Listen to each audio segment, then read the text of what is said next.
wait. 14 million views? Panoorin na ulit natin.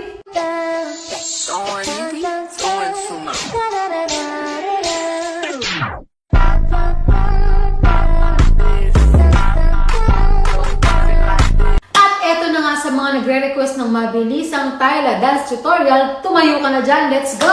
So sa umpisa, may narinig tayo, taran, kaya ganyan yung ginawa ko. So pwede nyo rin gawin yung taran, o kaya naman, taran. Kayo nang bahala, pero yun yung pang-intro natin. I-feel nyo yung music. Next step na tayo. Tan, tan, tan, tarararan. Yan. So ang gagawin natin, babalikuin natin to. Pak, ganun, pointed. Pak. O, may cycling ako, baka namang sabihin niya na naman. So ang step natin, pak, pak, pak, pak. So, baliko, kamay, o turo tayo sa taas na ganyan, kasabay ng pagtango. Tapos may wave, baba, tapos tingin doon. Again, baliko, taas, wave, tingin doon. Para lang merong effect, hindi pa tayo pag-wave natin. So, tan, tan, tan, tarararan. Isa pa, 5, 6, 7, 8. Tan, tan, tan, tarararan. Yan. So, yung next step, ulitin lang po natin. Tan, tan, close, slide kasama yung body, and then pak. Yan, isama natin yung buhok para effect.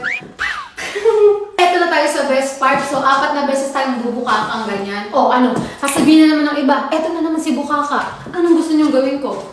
Ganyan lang. Hindi nga, ganoon! Game, and 1, 2, 3, 4. Pag tiklop natin ito, sabay natin ang flip ng hair at saka pag-twist ng puwet. So, game, 5, 6, 7, and 1, 2, 3, 4, and 5, 6, 7, 8.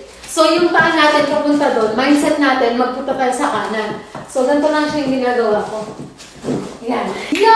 You got this! Kaya naman last but not the least, with music. Pero syempre, dagdagan natin ng facial expression.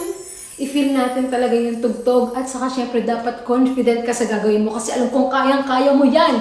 So, di na natin patatagalin. Let's go! 2, and...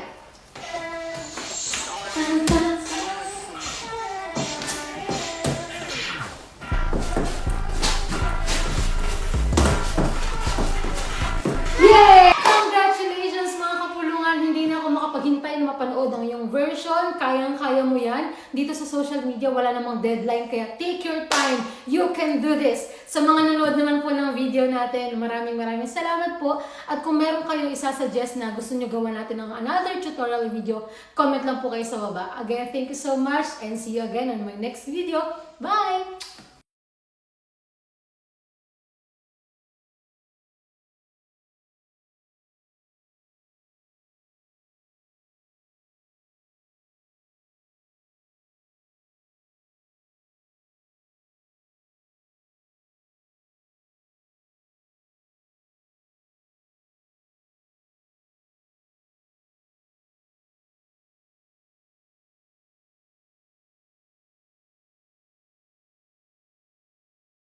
Da